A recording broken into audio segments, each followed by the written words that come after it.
How to remove a cistern lid. Some cistern lids simply rest on top of the cistern, so the first thing to try is lifting it. If this doesn't work, your cistern has an anti-vandal flush button and is secured in place. Some flush buttons unscrew like this. If that doesn't work, the flush button is mounted with a concealed screw. To access this screw, push down on the larger button to lift out the small button.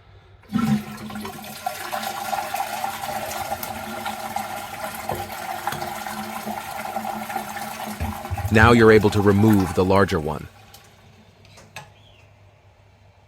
Now that these have been removed, you will be able to see the mounting screw. Take a screwdriver and remove the screw.